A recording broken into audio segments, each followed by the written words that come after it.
এইগৰাকী অৰ্চিতা ফুকনৰ নামত তেওঁ যিসমূহ ফেক একাউণ্ট কৰিছিল ফেক একাউণ্ট তেওঁ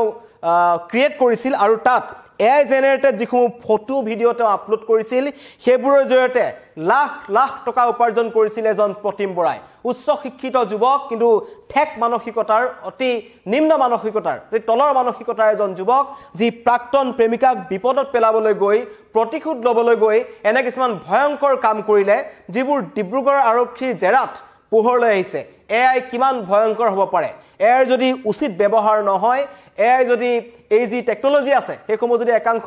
প্ৰতিম বৰাৰ দৰে উচ্চ শিক্ষিত কিন্তু নিম্ন মানসিকতাৰ মানুহৰ হাতত পৰে তেন্তে কিমান ভয়ংকৰ হৈ উঠিব পাৰে পৰিস্থিতি এয়া হৈছে অন্যতম উদাহৰণ এই যিকিটা ফেক একাউণ্ট আছিল যি অৰ্চিতাৰ নামত খুলিছিল বেবিডল আৰচি বুলি যেটো ইনষ্টাত আছিল যেটো একাউণ্টত ফলোৱাৰ্স মিলিয়ন পাৰ হৈ গৈছিল হে একাউণ্টৰ পৰা এজন প্ৰতিম বৰাই প্ৰায় 10 লাখৰো অধিক টকা তেওঁ উপাৰ্জন কৰিছিল কেৱল প্ৰতিশোধ লোৱাই নহয় প্ৰাক্তন প্ৰেমিকাৰ নামত ফেক একাউণ্ট খুলি কিছুমান AI জেনাৰেটেড কিছুমান ফটো আপলোড কৰি লগতে ভিডিঅ' আপলোড কৰি তেখেতক বদনাম কৰি এজন প্ৰতিম বৰাই তিনিচুকীয়াৰ যিজন বেংগালুৰুত পঢ়ি আছিল উচ্চ শিক্ষিত যুৱক আছিল আৰু তেওঁ তিনিচুকীয়ালৈ ঘূৰি আহিছিল আহি ঘৰৰ পৰা এনেকুৱা কিছুমান নিকৃষ্ট মানসিকতাৰ কাম কৰিছিল আৰু শেষত এতিয়া তেওঁ আৰক্ষীৰ জিম্মাত আছে কালি ডিব্ৰুগড় আৰক্ষীৰ আদালতত তেখেতক ডিব্ৰুগড় আৰক্ষীয়ে হাজিৰ কৰালে পুনৰ তেখেতক ডিব্ৰুগড় আৰক্ষীত দিয়া হৈছে ডিব্ৰুগড় আৰক্ষীৰ জিম্মাত দিয়া হৈছে ডিব্ৰুগড় আৰক্ষীয়ে যেতিয়া তেখেতক তদন্ত কৰি আছে জেৰা চলাই আছে জেৰাৰ সময়ত এইবোৰ ভয়ংকৰ তথ্য পোহৰলৈ আহিছে আৰু শেহতীয়াকৈ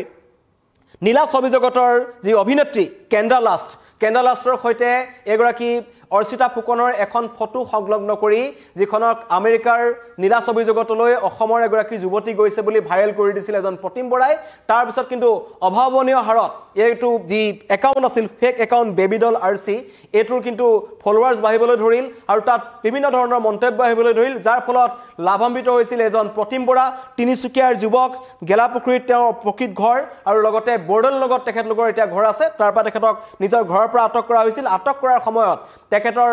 যি ল্যাপটপ মোবাইল বিভিন্ন ধৰণৰ খাখজলি আৰক্ষীয়ে জব্দ কৰিছিল আৰু জব্দ কৰাৰ পাছতে দেখা পোৱা গৈছিল যে ৰিয়েলিটি আৰু ভাৰ্চুৱেল জগতৰ মাজত যি পাৰ্থক্য থাকিব লাগে হেতু ধৰিব নোৱাৰি যেটো baby doll RC social media account খুলিছিল যেটো ফলোৱাৰ্সৰে ভৰি পৰিছিল তাৰ পিছত লাখ লাখ টকা পাইছিল এজন প্ৰতিম বৰাই প্ৰতিশোধ ঈৰ্ষা লোভ লালসৰ আৱস্থনিত সোমাই পৰিছিল এজন উচ্চ শিক্ষিত যুৱক প্ৰতিম বৰা আৰু তেওঁ এক প্ৰকাৰ পুৰি চাই কৰি পেলাইছে অসমীয়া নাৰীৰ যি গৌৰৱ কথা যি অসমীয়া নাৰীক লৈ আমি গৌৰৱ অনুভৱ কৰো কনকলতা মুলাগাভৰ দেশৰ নাৰী বুলি আমি কওঁ বিভিন্ন সময়ত আমি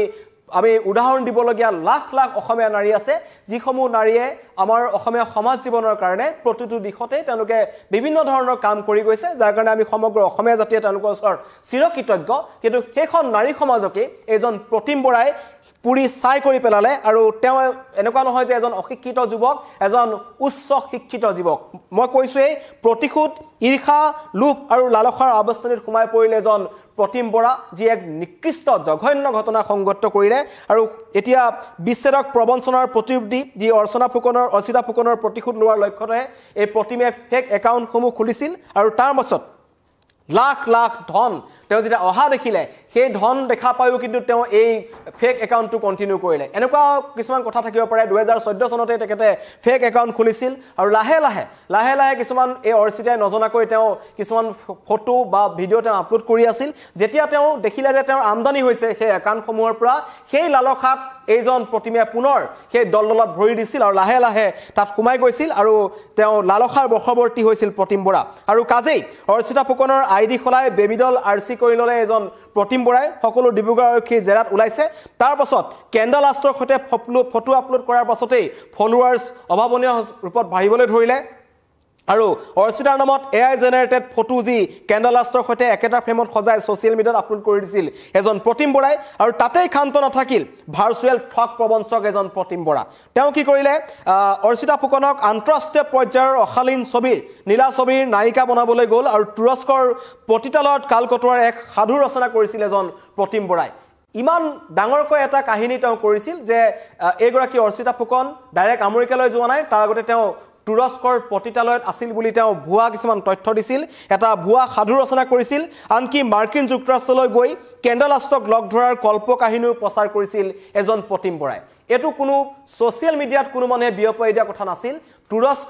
তুৰস্কৰ পতিতালয়ত তুৰ্কীৰ পতিতালয়ত দিন কটোৱা বুলি এজন প্ৰতিম বৰাই এটা ভুৱা কাহিনী বনাই দিছিল বিয়পাই দিছিল আৰু লগতে কেণ্ডেল আষ্টৰ সৈতে শেহতীয়াকৈ যখন ফটো ভাইৰেল হৈছিল এগৰাকী অৰ্চিতা ফুকনৰ বুলি কোৱা হৈছিল কিন্তু হেও এটা ভুৱা কাহিনী আছিল প্ৰতিম বৰাই কৰিছিল যিজন এজন উচ্চ শিক্ষিত যুৱক মই বাৰে বাৰে কৈছো বেংগালুৰুত তেওঁ উচ্চ শিক্ষা গ্ৰহণ কৰি তিনিচুকীয়ালৈ ঘূৰি আহিছিল আৰু তিনিচুকীয়াত আহি এই নিকৃষ্ট মানসিকতাৰ কাম এজন প্ৰতিম বৰাই কৰিছিল যাক লৈ আজি সমগ্ৰ অসমবাসী ৰাইজে তেওঁৰ কঠোৰৰ পৰা কঠোৰ শাস্তিৰ দাবী কৰিছে আৰু তাৰ পাছত বিষয়টোৱে যেটা গুৰুতৰ ৰূপ ধাৰণ কৰিলে কেণ্ডেল আষ্টৰ সৈতে যোনখন ফটো দেখা পোৱা গ'ল তাৰ পাছত সমগ্ৰ ৰাজ্যজুৰি চৰ্চা হ'ল অন্য নালাগে ৰাষ্ট্ৰীয় সংবাদ মাধ্যমতো এই বাতৰিটো প্ৰকাশ পাইছিল বিষয়টোৱে গুৰুতৰ ৰূপ ধাৰণ কৰাত ঘটনাটোত কিছু ক্ষেত্ৰত উলমি পৰে আৰু শেষত এগৰাকী অৰ্চিতা ফুকনৰ যি ভাতৃ আছে যিজন গুৱাহাটীত থাকে তেওঁ ডিব্ৰুগড় থানাত এখন এজাহাৰ দাখিল কৰে আৰু তাৰ পাছতে অৰ্চিতা ফুকনৰ নামত সোশ্যাল মিডিয়াত থকা একাউণ্টৰ তথ্য আৰক্ষীয়ে পৰীক্ষা কৰাত উলাই পৰিল প্ৰতিম বৰাৰ ফোন নাম্বাৰ নিজৰ ফোন নাম্বাৰৰ জৰিয়তে ফেক একাউণ্টসমূহ খুলিছিল এজন প্ৰতিম বৰাই যিমানেই চতুৰ নহওক কিয় আৰক্ষীৰ সন্মুখত অপৰাধী বাছি যাব নোৱাৰে তাতে আজিৰ তাৰিখত ক্ৰাইম ব্ৰাঞ্চ যথেষ্ট সক্ৰিয় অসম আৰক্ষীৰ ক্ৰাইম ব্ৰাঞ্চ যথেষ্ট সক্ৰিয় আৰু তাৰে আঁত ধৰি তেওঁক বিচাৰি উলিওৱা হ'ল আৰু অৰ্চিতা ফুকন নামৰ দুৰ্ভগীয়া মহিলাগৰাকীয়ে নিশ্চিত কৰে যে প্ৰতিম বৰাৰ সৈতে ছাত্ৰীকালত তেখেতৰ প্ৰেমৰ সম্পৰ্ক আছিল আৰু তাৰ পাছতেই আৰক্ষীয়ে পৰৱৰ্তী সময়ত ব্যৱস্থা গ্ৰহণ কৰে আচৰিত হ'ব যে এআই জেনেৰেটেড ফটো আৰু ভিডিঅ'ৰ জৰিয়তে প্ৰতিমে 10 লাখ টকা উপাৰ্জন কৰিছিল অশালীন ছবিৰ লিংক আৰু সোশ্যাল মিডিয়াৰ পৰা সেইবোৰ ভাইৰেল কৰিছিল আৰু শেহতীয়াকৈ 5টা দিনত গ্ৰেপ্তাৰ হোৱাৰ আগৰ 5টা দিনত তেওঁ 5 দিনত 3 লাখ টকা 3.5 লাখ টকা উপাৰ্জন কৰিছিল ভাবক বহু মানুহে দিনটো 8 ঘণ্টা 9 ঘণ্টা কষ্ট কৰি 30-40 হাজাৰ টকা চাকৰিৰ পৰা লাভ কৰে কিন্তু এনেকুৱা একাংশ ঠক প্ৰবঞ্চকে যিবোৰ সোশ্যাল মিডিয়াৰ জৰিয়তে প্ৰযুক্তিৰ জৰিয়তে আসলতে বেয়া দিশত যদি ব্যৱহাৰ কৰে এনে ধৰে তেওঁলোকে মোটা অংকৰ ধন ঘটিব পাৰে এইটো এটা উদাহৰণ আসলতে আৰু এনেকুৱাবোৰ ঘটনা যোনে সংগত কৰে খুব সোনকালে তেওঁলোক ধৰাও পৰে সেইটো এটা অন্যতম উদাহৰণ 10 লাখ টকা তেওঁ উপাৰ্জন কৰিলে নিজৰ প্ৰাক্তন প্ৰেমিকাৰ ফেক একাউণ্টৰ জৰিয়তে অন্য নালাগে বিগত 5টা দিনত লাভ কৰিলে 3,50,000 টকা 3.5 লাখ টকা তেওঁ উপাৰ্জন কৰিলে কিন্তু এগৰাকী নাৰীৰ জীৱনৰ ক্ষেত্ৰত খেলি ধন ঘটিবলৈ গৈ এতিয়া ৰঙাঘৰ আলহী হৈছে এজন প্ৰতিম বৰা লগতে তেখেতৰ পৰিয়ালটো আৰু তেখেতৰ পৰিয়ালৰ কথাও ক'ব লাগিব যে নিজৰ পিতৃ আৰু তেখেতৰ অন্য লোকে কৈছে যে আমাৰ লৰাক এনে ধৰি নিছে এয়াৰ উদাহৰণ ডিব্ৰুগড় আৰক্ষীৰ জেৰাত সকলো উলাই পৰিছে যে আপোনালোকৰ সন্তানে কি কৰিছিল এগৰাকী নাৰীৰ জীৱন কেনেকৈ ধ্বংস কৰিবলৈ গৈছিল আৰু প্ৰথম অৱস্থাত আছিল প্ৰতিশোধ কিন্তু লাহে লাহে লালসালৈ পৰিণত হ'ল আৰু লালসাই এনেকুৱা ধৰণে হ'ল যে দেখিলে যে হঠাৎ পইচা আহি আছে 1 লাখ টকা 2 লাখ টকা আহি আছে তেন্তে ফেক একাউণ্ট কিয় বন্ধ কৰে সেই ফেক একাউণ্টটো কন্টিনিউ কৰিবলৈ চেষ্টা কৰিলে এজন প্ৰতিম বৰাই উচ্চ শিক্ষিত যুৱক বেংগালুৰুৰ পৰা পঢ়ি আহিছিল কিন্তু আহিয়েই এই ধৰণৰ কিছুমান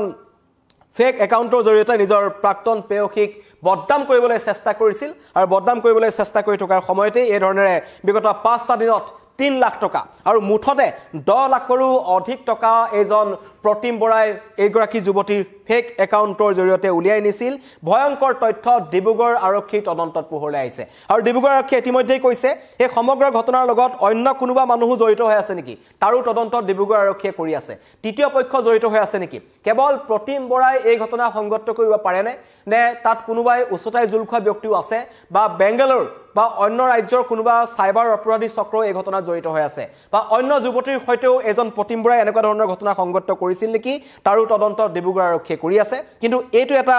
উদাহৰণ যে যি প্ৰযুক্তিৰ যিখন পৃথিৱী আছে সেই প্ৰযুক্তিৰ যদি উচিত ব্যৱহাৰ কৰা নহয় যদি সেই প্ৰযুক্তিটো প্ৰকৃত মানুহৰ হাতত নপৰি এনেকুৱা একাংশ অপৰাধ মানসিকতাৰ প্ৰতিম বৰাৰ দৰে একাংশ উচ্চ শিক্ষিত হৈও নিম্ন মানসিকতা থকা ল'ৰাৰ হাতত যদি পৰে ব্যক্তিৰ হাতত যদি পৰে তেন্তে সেয়া অতি ভয়ংকৰ হৈ পৰিব পাৰে কাৰণ মানসিকভাৱে ভাগি পৰিছিল এগৰাকী অৰ্চিতা ফুকন লগতে তেওঁৰ পৰিয়াল তেখেতৰ যেহেতু তেওঁ এটা বিবাহিত ডিব্ৰুগড়ত তেওঁ থাকে গোটেই পৰিয়ালটো এটা বহু দিন ধৰি তেওঁলোক মানসিক এটা যন্ত্ৰণাত ভুগি আছিল অশান্তিত ভুগি আছিল কোনে এইবোৰ কাম কৰি আছে কেনেকৈ এইবোৰ কৰি আছে কোনো তথ্য তেওঁলোকে পোৱা নাছিল আৰু ইমানেই ওপৰলৈ গুচি গৈছিল যে সমগ্ৰ বিশ্বই আৰু এইবোৰ লিংক যেহেতু সোশ্যাল মিডিয়াত যিকোনো ধৰণৰ মানুহ থাকে কম বয়সীয়া ব্যক্তিও থাকে বহু বয়সস্থ মানুহ থাকে সকলোৱে আগগুৰি নজনাকৈ এই অৰ্চিতা ফুকনৰ কিছুমান ভিডিঅ' ফটো তেওঁলোকে ভাইৰেল কৰি আছিল যেহেতু সকলোৱে ভাবিছিল এয়া সঁচা ঘটনা অসমৰ এগৰাকী যুৱতীয়ে নীলা ছবি জগতত প্ৰৱেশ কৰিছে বুলি যেটো ভুৱা বাতৰি প্ৰচাৰ কৰিছিল বা ভুৱা এটা কাহিনী নিৰ্মাণ কৰিছিল আৰু আমেৰিকালৈ যোৱাৰ পূৰ্বে তেওঁ তুৰস্কৰ প্ৰতিতালয়ত দিন কটাবলগীয়া হৈছিল বুলি প্ৰতিম বৰাই নিজে সেই যিবোৰ তেওঁৰ ইনষ্টা একাউণ্ট আছে লগতে এক্সৰ একাউণ্ট খুলিছিল ফেচবুকৰ একাউণ্ট খুলিছিল সেই একাউণ্টসমূহৰ জৰিয়তে কিছুমান ভুৱা তথ্য তেওঁ বিয়পাই দিছিল যাতে মানুহে এই কাহিনীবোৰ সঁচা বুলি ভাবি লয় আৰু সঁচাকৈয়ে তেওঁ এটা দীৰ্ঘদিনীয়া পৰিকল্পনাৰ সফল হৈছিল কিন্তু কাল হল যে কেন্দ্ৰ ৰাষ্ট্ৰৰ লগত যোনখন তেওঁ শেহতীয়া ফটো দিলে এগৰাকী যুৱতী তাৰ পিছত সমগ্ৰ ৰাজ্যজুৰি তীব্ৰ প্ৰতিক্ৰিয়া সৃষ্টি হল ৰাষ্ট্ৰীয় সংবাদ মাধ্যমত এই বাতৰিটো প্ৰচাৰ হল সকলোৱে সমগ্ৰ ঘটনাত প্ৰথম অৱস্থাত এগৰাকী যুৱতীকে দোষাৰোপ কৰিলে কি কাৰণত যাব লাগে নিম্ন ধৰণৰ মন্তব্য কৰিলে বেয়াকৈ গালিগালাজ কৰিলে সমালোচনা কৰিলে কিন্তু জটকুটৰ ঘাই এজন প্ৰতিম বৰা ঘৰ হৈছে তিনিচুকীয়াত এতিয়া ডিব্ৰুগড় আৰক্ষীৰ জিম্মাত আছে আৰু ডিব্ৰুগড় আৰক্ষীয়ে তন্নকৈ পৰীক্ষা কৰি আছে সমগ্ৰ ঘটনা কাৰণ এইবোৰ হৈছে প্ৰবঞ্চক অন্য বিভিন্ন ধৰণৰ প্ৰবঞ্চনাৰ সৈতে তেওঁলোক জড়িত থাকিব পাৰে কেৱল অৰ্চিতাক বদনাম কৰিয়েই খান্ত আছিল নে অন্য যুৱতীকো তেওঁ বিভিন্ন ধৰণৰ ভয় ভাবুকি বা ব্লেকমেইলিং কৰি ধন দাবী কৰি আহিছিল কাৰণ ডিব্ৰুগড় পঢ়িবলৈ বেংগালোৰ পঢ়িবলৈ গৈছিল বেংগালোৰ পঢ়িবলৈ গৈ তেওঁ তিনিচুকীয়াত আহি এই ধৰণৰ কাম কৰি আছিল আৰু পৰৱৰ্তী সময়ত তেওঁ কিনেকুৱা ধৰণৰ কুকাণ্ড কৰিছিল হেতু নতুনকৈ কোৱাৰ প্ৰয়োজন নাই লাখ লাখ টকা ঘটিলে 10 লাখ টকা ঘটিলে প্ৰাক্তন প্ৰেমিকাৰ ফেক একাউণ্ট খুলি আচৰিত হ'ব শেহতীয়াকৈ মাত্ৰ 3টা দিনতেই 3.5 লাখ টকা ঘটিছিল এজন প্ৰতিম বৰাই আৰু ডিব্ৰুগড় আৰক্ষী তদন্তত আৰু কথা পোহৰলৈ আহিব কিন্তু অৰ্চিতাৰ সকলো ফটো আৰু ভিডিঅ' AI জেনেৰেটেড হয় বুলি ইতিমধ্যে ডিব্ৰুগড় আৰক্ষীয়ে সদৰি কৰিছে